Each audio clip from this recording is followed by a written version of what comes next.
Hello बच्चों, I welcome you all.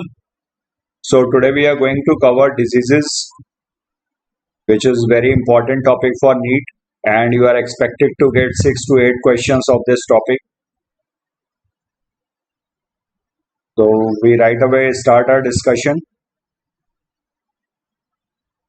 हालांकि इसका पीपीटी आप लोगों को प्रोवाइड कर दिया गया है, but still we are going to cover few important diseases of the systems. तो पहले हम लोग डाइजेस्टिव सिस्टम से स्टार्ट करते हैं. This is our first disease giving jaundice. तो वी नो जॉइंटिस में बिलिरुबिन का कॉन्सेंट्रेशन जो है ये बढ़ जाता है, जिसकी वजह से sclera of the eye, white portion जो होगा आई का, इसकी येलोइंग हो जाती है. इसके अलावा स्किन और म्यूकस मेम्ब्रेन सब में येलोइंग हो जाएगा. इसी को जॉइंटिस कहेंगे. फिर और बिलिरुबिन जो होगा ये हीम के मेटाबॉलिज्म से प्रोड्यूस होता है. फिर एक्सक्रीटरी प्रोडक्ट है ये. फिर vomiting, it is the ejection of stomach contents through the mouth. तो इसमें वॉलंटरी मसल्स जो हमारे हैं एब्डोमेन में, एब्डोमिनल वॉल में, ये प्लस जो डायफ्राम के मसल्स हैं, इनमें कॉन्ट्रैक्शन होगा, जिसके बाद फिर जो कार्डियक स्फिंक्टर होता है स्टमक में, कार्डियक स्फिंक्टर ये रिलैक्स हो जाएगा और जो कंटेंट है हमारा स्टमक का, मोस्टली स्टमक का, कुछ पोर्शन डिओडेनम का भी इसमें हो सकता है, वो एसोफेगस फेरिंग्स के थ्रू माउथ से बाहर आ जाएगा. तो इसी को वॉमिटिंग कहेंगे. और vomit centre, this is situated in medulla. Now we move to our next disease, diarrhoea. तो डायरिया में क्या है, इसमें frequency of defecation will increase, जिसकी वजह से फूड जो होगा वो कम देर के लिए रुकेगा, उसमें एब्जॉर्प्शन कम हो पाएगा. तो increase liquidity of the faecal discharge, it reduces absorption of food. और इसी का अपोजिट है कॉन्स्टिपेशन. कॉन्स्टिपेशन में कोलॉन में ज्यादा देर वजह तक फूड के रुकने की वजह से एब्जॉर्प्शन ऑफ वाटर जो होगा वो काफी ज्यादा हो जाएगा, और जिसकी वजह से बाउल मूवमेंट्स जो होंगे वो इरेगुलर होंगे, फ्रीक्वेंसी जो होगी उनकी कम हो जाएगी. तो this is constipation. Then we move to our next disease, indigestion. Indigestion, food is not properly digested, leading to a feeling of fullness. Causes are inadequate enzyme secretion, anxiety, food poisoning, overeating, and spicy food. So this is all about digestive diseases. इसके अलावा इसमें कुछ और digestive diseases हैं, जैसे protein energy माल nutrition. इसमें दो हैं, क्वाशियरकोर and another is marasmus.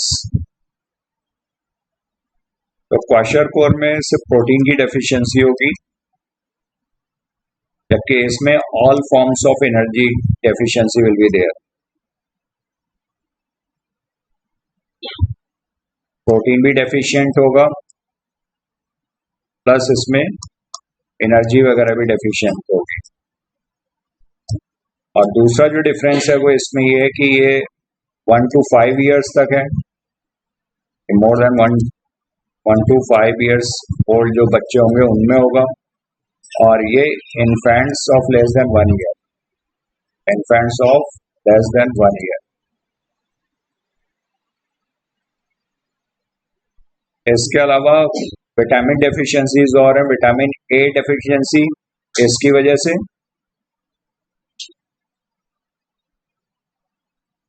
Night blindness and जीरोफ्थैल्मिया.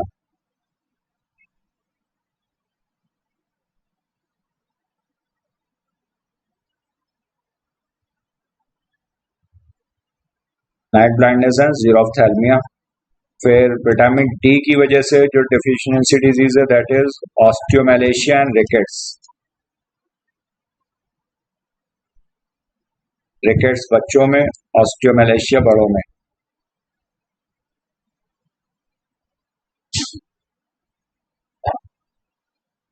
इसके बाद vitamin B1 very very very very दो टाइप का, ड्राई एंड वेट। ड्राई में पेरिफेरल न्यूरोपैथी और वेट में कार्डियोवैस्कुलर सिस्टम इन्वॉल्व होगा। इसके बाद फिर विटामिन B2 जी और राइबोफ्लेविन जिसको बोलते हैं, FMN और FAD में प्रेजेंट है और कीलोसिस के लिए रिस्पॉन्सिबल है।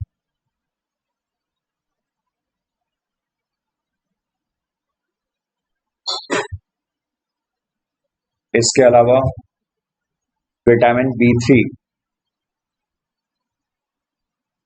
Niacin, this is responsible for pellagra disease.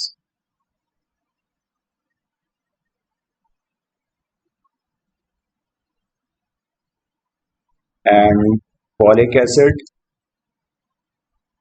Vitamin B9, this is for megaloblastic anaemia.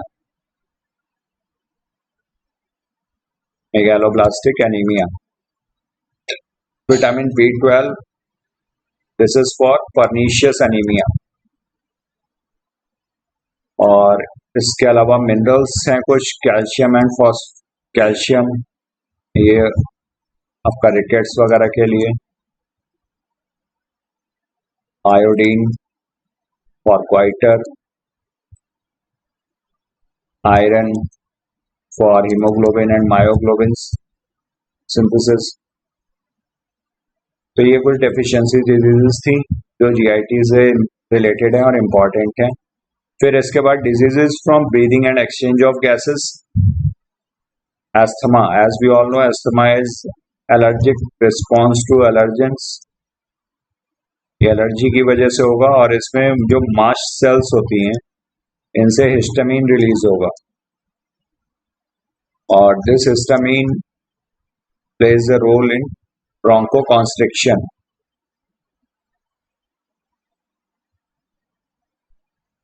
ब्रोंकोकॉन्स्ट्रिक्शन करेगा जिसकी वजह से ब्रीदिंग पैसेज की नैरोइंग होगी, तो व्हीजिंग साउंड प्रोड्यूस होगी। विस्लिंग साउंड होती है उसको व्हीजिंग साउंड बोलेंगे। व्हीजिंग इज विस्लिंग व्हाइल ब्रीदिंग। जो सांस के मरीज होते हैं उनमें सीटी जैसी आवाज सुनाई पड़ती है।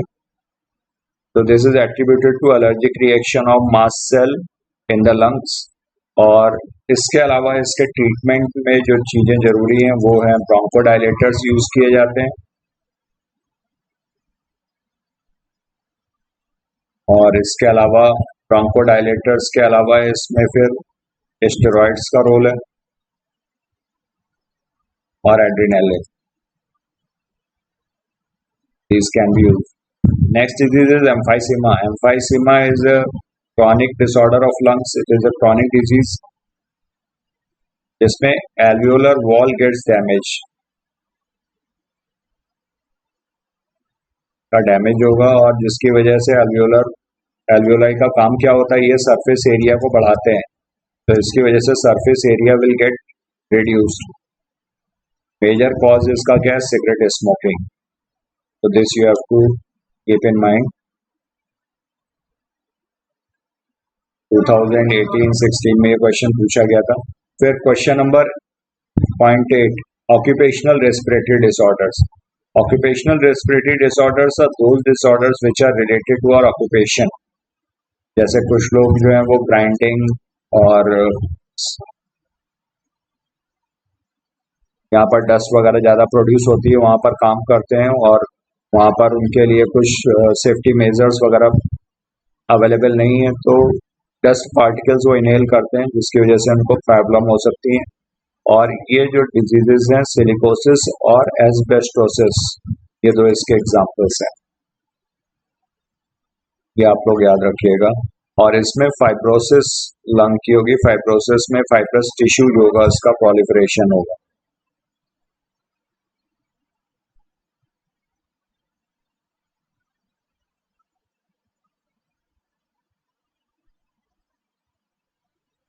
Now we move to diseases from body fluids and circulation। तो इसमें जो डिजीजेस हैं, हाई ब्लड प्रेशर, हाइपरटेंशन, तो हाइपरटेंशन जो 120/80 mm ऑफ Hg लिया जाता है, ये नॉर्मल ब्लड प्रेशर है।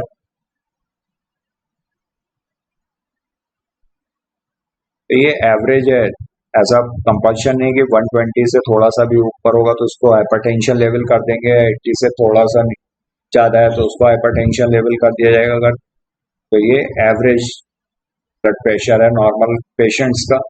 हाइपरटेंशन लेवल करने के लिए it should be more than 140, ये ऊपर वाला जो है दैट इज सिस्टोलिक, और ये 90 ये डायस्टोलिक। सिस्टोलिक प्रेशर जब वेंट्रिकल सिस्टोल में होंगी और ये डायस्टोलिक mm ऑफ Hg, ये हाइपरटेंशन लेवल करने के लिए रिक्वायर्ड है, और वो भी 3 डिफरेंट सिटिंग्स में ये प्रेशर जो है बढ़ा हुआ मिलना चाहिए। तो 140/90 शोज हाइपरटेंशन, और इसकी वजह से हार्ट डिजीजेस जो वाइटल ऑर्गन्स वगैरह को अफेक्ट करेंगी। देन करोनरी आर्टरी डिजीजेस और एथेरोस्क्लेरोसिस, इसमें क्या होता है, इसमें फैटी सब्सटेंसेस का डिपोजिशन होगा, और इसमें भी मेन जो रिस्पॉन्सिबल है that is LDL, low density lipoproteins. These are mainly responsible for coronary artery diseases, और जिसकी वजह से ये ल्यूमिन जो होगा इसका नैरो हो जाएगा, narrower lumen. Then comes to next disease angina और angina pectoris. Angina is chest pain. इसमें होता क्या है, इसमें ल्यूमिन जो होगा वो नैरो हो जाएगा, जिसकी वजह से ब्लड सप्लाई जो होगी वो इनएडिक्वेट हो जाएगी।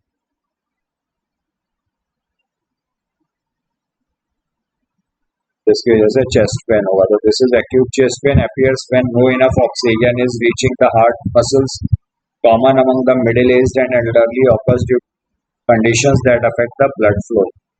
ये कंडीशंस की वजह से होगी जब इनफ ऑक्सीजन ना पहुंच रही हो। देन हार्ट फेलियर और कंजेस्टिव हार्ट फेलियर। तो हार्ट का काम क्या होता है, हार्ट का काम होता है पंप करना, ब्लड को पंप करता है लेफ्ट वेंट्रिकल बॉडी टिश्यूज में और राइट वेंट्रिकल टुवर्ड्स लंग्स। तो यही जो फंक्शन है इसका इम्पेयर्ड हो जाए तो उसी को बोलते हैं हार्ट फेलियर। तो heart failure is simply pumping failure, इसको याद रखिए, heart failure is pumping failure. State of, तो ये दोनों तरफ से हो सकती है, राइट साइडेड हार्ट फेलियर भी हो सकती है और लेफ्ट साइडेड हार्ट फेलियर भी। लेफ्ट वेंट्रिकल अगर काम नहीं कर पा रही है, पंप नहीं कर पा रही है सफिशिएंट ब्लड, तो लेफ्ट हार्ट फेलियर। अगर राइट वेंट्रिकल नहीं कर पा रही है तो that is right heart failure. State of heart when it is not pumping blood effectively enough to meet the needs of the body. Congestion of the lungs is one of the main symptoms of this disease। तो congestion of the lungs क्यों होगा, क्योंकि जब left ventricle pump नहीं कर पाएगी तो left back flow होगा, बैक फ्लो लेफ्ट वेंट्रिकल से कहाँ पर पहुंचेगा, लेफ्ट एट्रियम में पहुंचेगा, और लेफ्ट एट्रियम से फिर पल्मोनरी वेंट्रिकल्स और लंग्स। तो कंजेशन ऑफ द लंग्स। फिर कार्डियक अरेस्ट। कार्डियक अरेस्ट का मतलब हुआ जब हार्ट ने बीट करना बंद कर दिया, उसकी बीटिंग जो होगी वो बंद हो गई, व्हेन हार्ट स्टॉप्स बीटिंग। तो ये डिजीजेस देख ले, नाम में काफी कंफ्यूजन होता है। Then heart attack. Heart attack is myocardial infarction. This is myocardial infarction.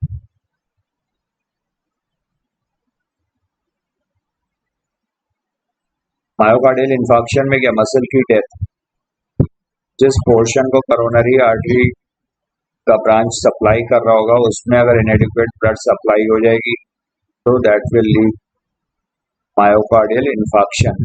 तो यहाँ पर जैसे था, यहाँ पर नैरोइंग थी बट ब्लड सप्लाई बनी हुई थी, बट इसी में अगर इस तरह से कुछ प्लाक वगैरह आकर के फंस जाए तो यहाँ पर क्या होगा, ब्लड जो होगा वो आगे जा ही नहीं पाएगा, जिसकी वजह से फिर आगे के जो मसल्स उनको सप्लाई हो रही होगी वो की डेथ होगी। This is heart attack. और इसमें एक कंजेनाइटल हार्ट डिजीज और है, कंजेनाइटल हार्ट डिजीज, इसमें टेट्रोलॉजी ऑफ फैलेट, ये याद रखिएगा। जिसकी वजह से बेबी सिंड्रोम होता है।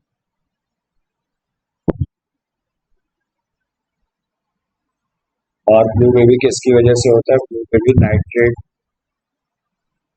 प्योरिटीज की वजह से, नाइट्रेट पॉइजनिंग की वजह से।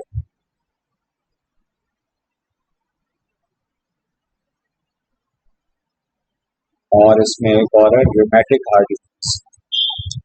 रूमेटिक हार्ट डिजीज में रूमेटिक फीवर होगा प्लस जॉइंट्स पेन होंगे, inflammation of the synovial joints, mainly small joints are involved, और ये स्ट्रेप्टोकोकस इन्फेक्शन की वजह से होता है। स्ट्रेप्टोकोकस।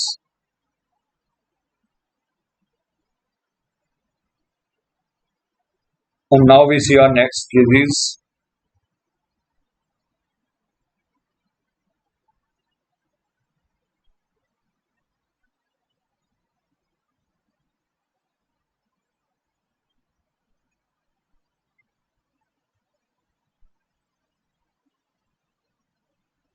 हीमोडायलिसिस।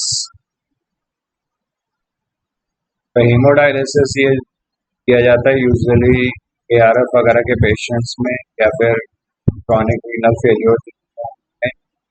और malfunctioning of the kidney leads to accumulation of urea। जो नाइट्रोजनस वेस्ट प्रोडक्ट्स हैं उनका एक्यूमुलेशन हो जाएगा। Nitrogenous waste products urea, uric acid, creatinine, इन सबका कॉन्सेंट्रेशन जो है ब्लड में बढ़ जाएगा। और यूरीमिया क्या है? यूरीमिया जो है नाइट्रोजनस वेस्ट प्रोडक्ट्स यूरिया वगैरह का कॉन्सेंट्रेशन बढ़ जाता है, उसी को यूरीमिया कहते हैं ब्लड में, which may lead to kidney failure. In such patients, urea can be removed by a process called hemodialysis. तो हेमोडायलिसिस में ब्लड को पास किया जाता है डायलाइजिंग यूनिट के थ्रू, और यहाँ पर ये सेलोफेन ट्यूब्स होती हैं। सेलोफेन ट्यूब्स क्या हैं? ये इस तरह से होंगी और ये परमिएबल होती हैं नाइट्रोजनस वेस्ट के लिए। इसके थ्रू होकर के जब ब्लड पास होगा तो ये जो नाइट्रोजनस वेस्ट हैं ये विल डिफ्यूज आउट। ये डायलाइजिंग मीडियम होगा, यहाँ पर डायलाइजिंग फ्लूइड,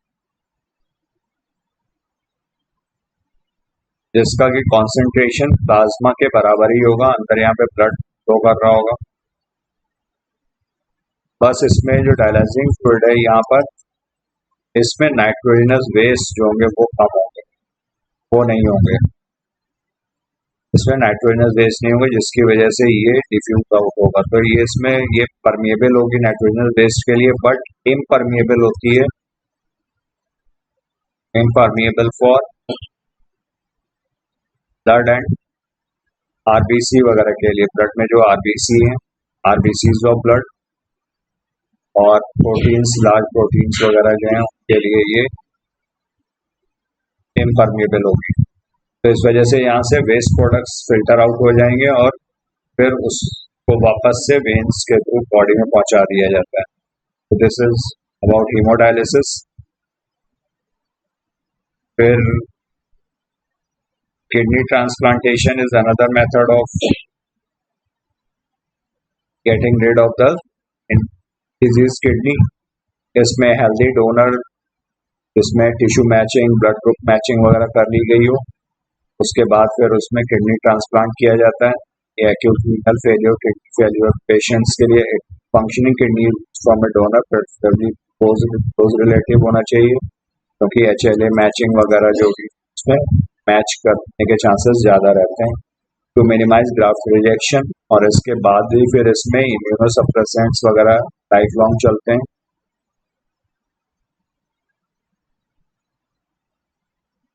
स्टेरॉइड्स,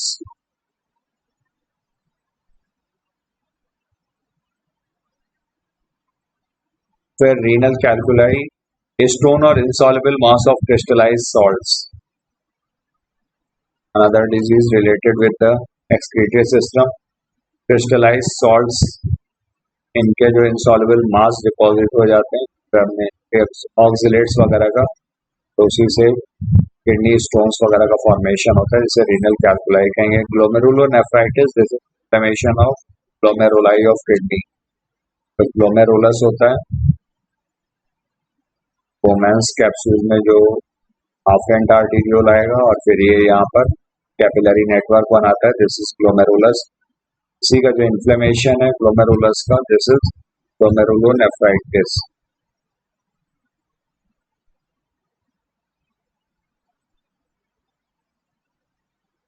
फिर यूरीमिया, यूरीमिया हम लोगों ने देखा था presence of urea in blood, haematuria, RBC की प्रेजेंस है, ketonuria, ketone bodies, glycosuria, glucose, proteinuria, presence of high protein level in urine, और डायबिटीज मेलाइटिस में कीटोनूरिया वगैरह, ग्लाइकोसूरिया, ये सब प्रेजेंट होंगे।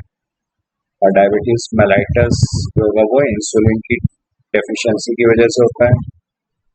और ये beta cells of pancreas.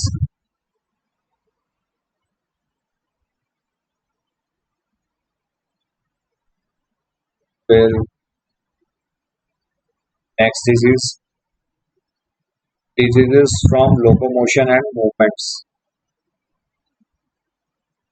Locomotion and movements, myasthenia gravis, this is an autoimmune disease, ये autoimmune disease है और इसमें एसिटाइल कोलिन रिसेप्टर्स,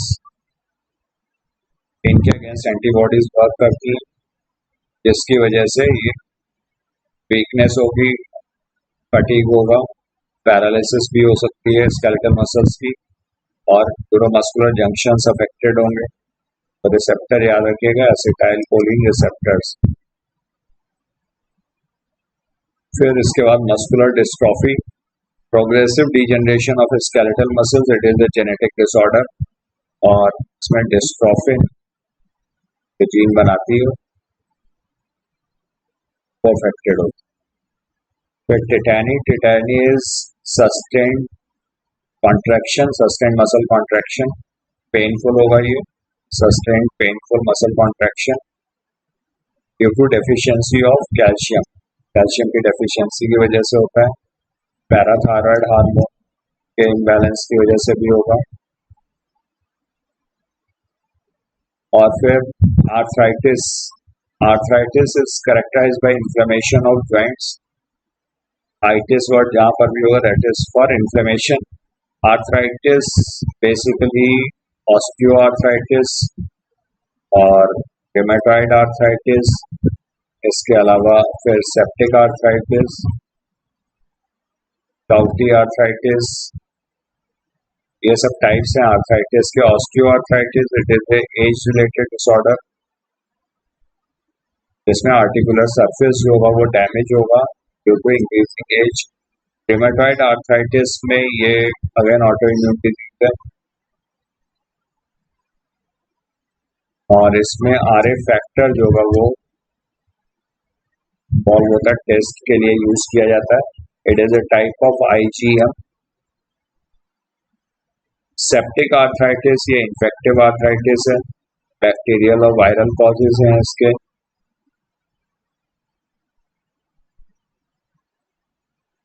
और gouty arthritis this is increasing serum uric acid, या फिर इसके सॉल्ट्स का कॉन्सेंट्रेशन बढ़ जाता है, जैसे sodium urate, sodium uric acid है, सोडियम यूरेट, ये इनका कॉन्सेंट्रेशन जॉइंट्स में बढ़ जाएगा।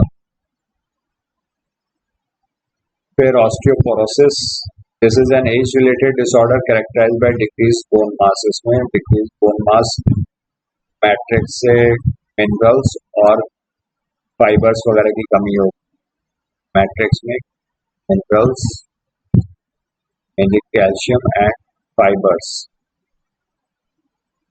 ये कम हो जाएंगे, जिसकी वजह से increase chances of fracture, fracture के चांसेस बढ़ जाते हैं। और ओल्ड एज पीपल में आपने सुना होगा कि दादाजी गिर गए तो बोन का फ्रैक्चर हो गया, हालांकि सिंपल से ही फॉल हुआ था, कोई मेजर एक्सीडेंट नहीं हुआ था उसके बाद भी, तो क्योंकि बोन्स जो होती हैं वीक हो जाती है।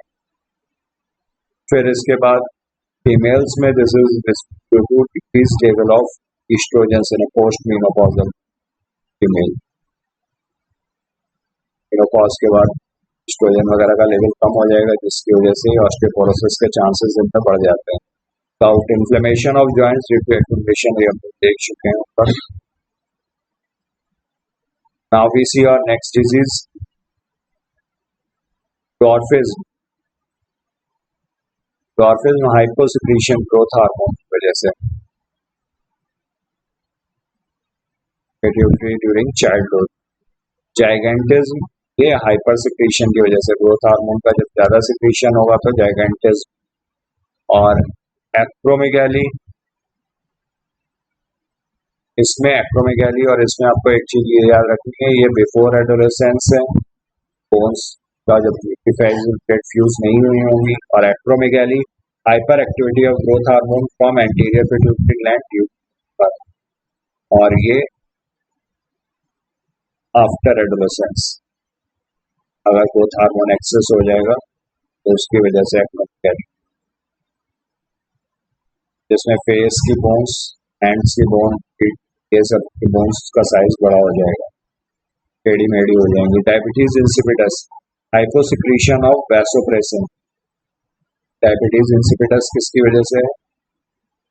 Insipidus hyposecretion of vasopressin from posterior pit, ADH की डेफिशिएंसी की वजह से होगा। Cretinism, cretins are the dwarfs, और ये थायराइड हार्मोन की डेफिशिएंसी की वजह से। Slow body growth and mental retardation, इसमें और यहाँ पर जो ड्वार्फ्स प्रोड्यूस हो रहे हैं इन दोनों में यही डिफरेंस है, यहाँ पर मेंटल रिटार्डेशन प्रेजेंट है। मिक्सिडीमा, मिक्सिडीमा में क्या होगा? मिक्सिडीमा में डेफिशिएंसी ऑफ थायराइड हार्मोन की वजह से puffy appearance, lack of alertness, low body temperature, heart rate, इसमें edema, accumulation of fluid will take place.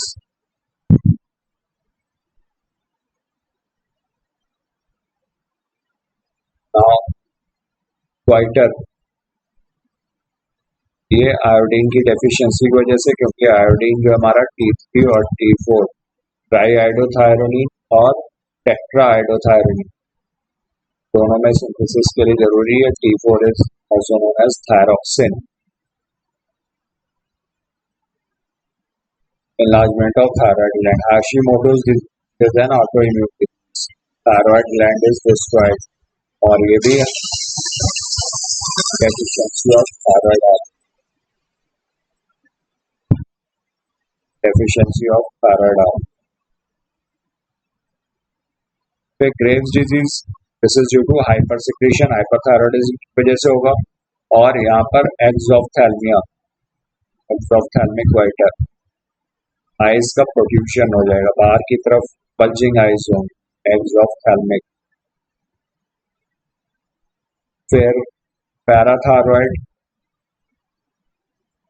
Parathyroid टिटैनी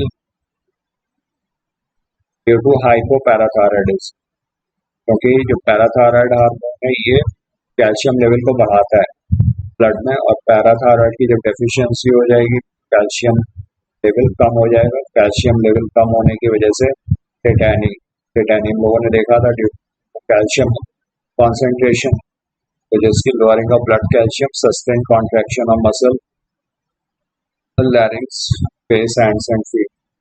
फिर ऑस्टियोआर्ट्रिटिस फाइब्रोसा सिस्टिका एंड ऑस्टियोपोरोसिस, ये हाइपर पैराथायरॉयडिज्म की वजह से, क्योंकि hyper parathyroidism blood calcium level को ब्लड में बढ़ाएगा, calcium level in blood will increase, और ये ब्लड में कैल्शियम आएगा कहाँ से? ये बोन रिजॉर्प्शन की वजह से।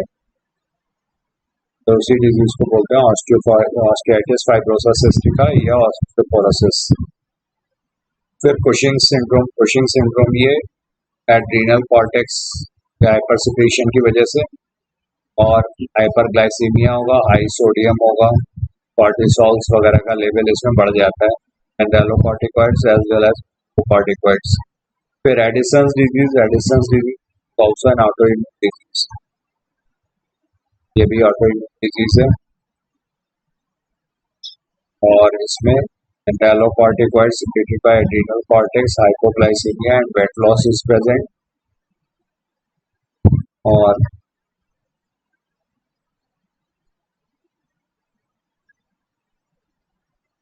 इसके अलावा डायबिटीज मेलाइटस। डायबिटीज मेलाइटस जो है ये हमारा दो तरह का है, insulin dependent diabetes mellitus and non insulin dependent diabetes mellitus. और ये बीटा सेल्स जो पैंक्रियाज की हैं वहां से इंसुलिन जो सिक्रीट होता है उसकी डेफिशिएंसी की वजह से इंसुलिन, तो इसकी वजह से यहाँ पर हाइपरग्लाइसीमिया होगा। हाइपरग्लाइसीमिया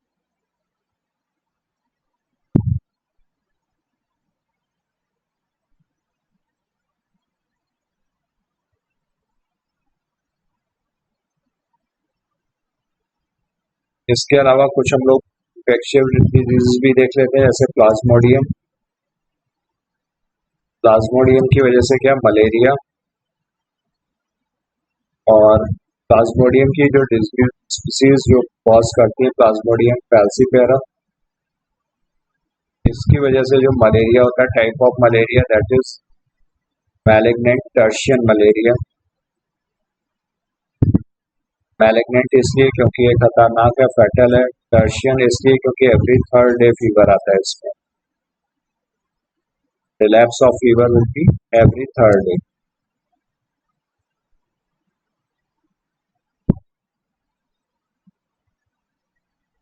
इसे पर्नीशियस मलेरिया भी कहते हैं, ट्रॉपिकल मलेरिया भी बोला गया है, और this is only fatal malaria जिसमें जान जाने का भी खतरा होता है। और इसे ब्लैक वाटर फीवर भी बोलते हैं क्योंकि हिमोलिसिस होगी, इसकी वजह से यूरिन का कलर डार्क हो जाता है, black water.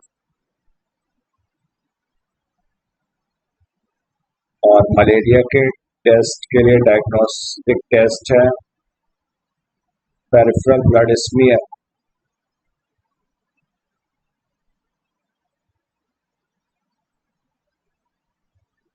Blood smear for malaria से डायग्नोस किया जाता है। डायग्नोस्टिक किट्स भी वैसे अवेलेबल हैं इसके लिए। और प्लाज्मोडियम फैल्सीपेरम के अलावा प्लाज्मोडियम वाइवेक्स। प्लाज्मोडियम वाइवेक्स से जो मलेरिया होता है that is benign tertian malaria. Benign tertian malaria ये फैटल नहीं है, इसमें भी फीवर एवरी थर्ड डे आएगा। इसके अलावा फिर Plasmodium malariae.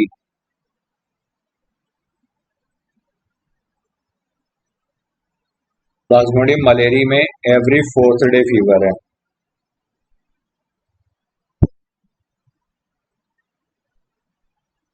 That is after every 72 hours.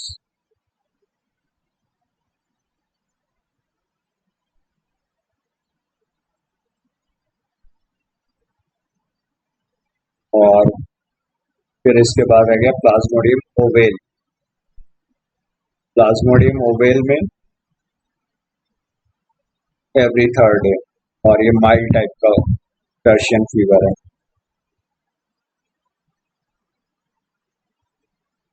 तो इसमें से मेन जो इम्पोर्टेंट है दैट इज प्लाज्मोडियम फैल्सीपेरम। इसके बाकी नाम भी इम्पोर्टेंट है, malignant tertian malaria, pernicious malaria.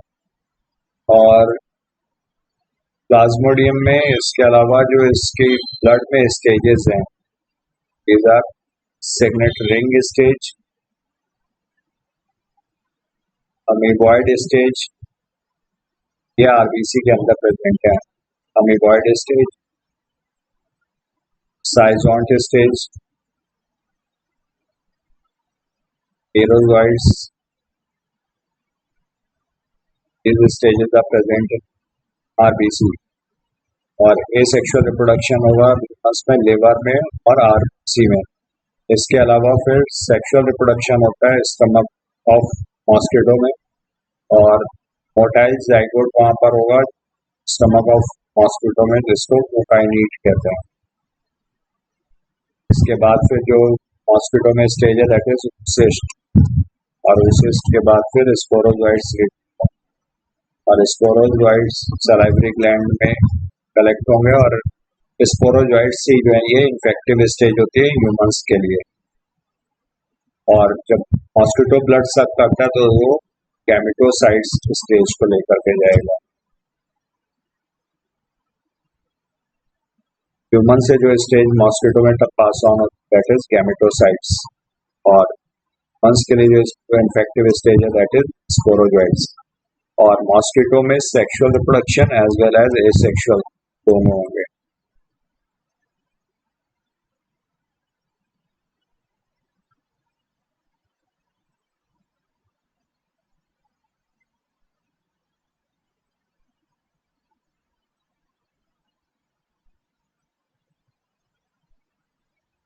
इसके अलावा जो फाइलेरियासिस है, filariasis is caused due to Wuchereria bancrofti and Wuchereria मैलेई।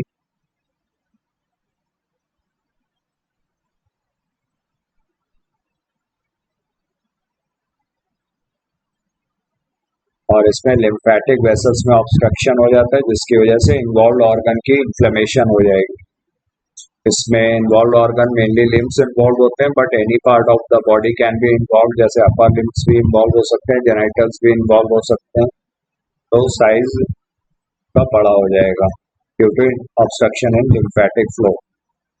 इसके अलावा फिर कुछ टेस्ट जैसे एड्स के लिए जो टेस्ट है that is it can be confirmed with the help of ELISA. AIDS can be confirmed with the help of ELISA test. ये स्क्रीनिंग टेस्ट है और इसके कंफर्मेटरी टेस्ट होता है वेस्टर्न ब्लॉट टेस्ट। अगर एलाइजा में पॉजिटिव है तो फिर उसको कंफर्म किया जाता है वेस्टर्न ब्लॉट टेस्ट से। उसके अलावा ग्रेविंडेक्स टेस्ट, ये यूरिन का टेस्ट है प्रेगनेंसी डिटेक्ट करने के लिए। और टाइफाइड के लिए वेस्टर्न ब्लॉट टेस्ट।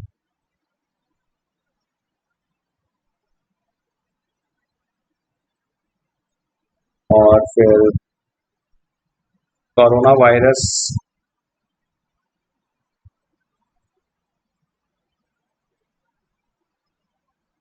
इसके कंफर्मेटरी टेस्ट इसको पीसीआर से कंफर्म कर सकते हैं या फिर एंटीबॉडीज डिटेक्ट करके भी किया जा सकता है। ये वायरस का डिटेक्शन होगा पीसीआर में।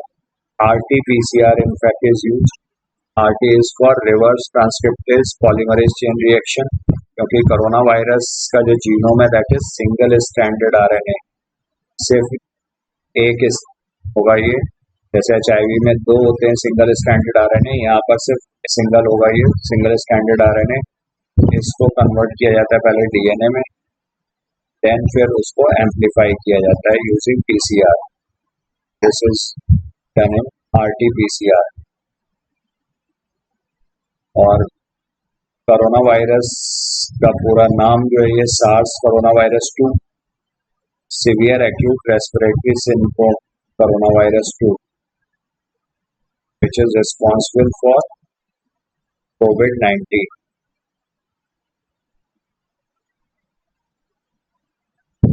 कोरोना वायरस डिजीज 2019 और severe acute respiratory syndrome corona virus 2।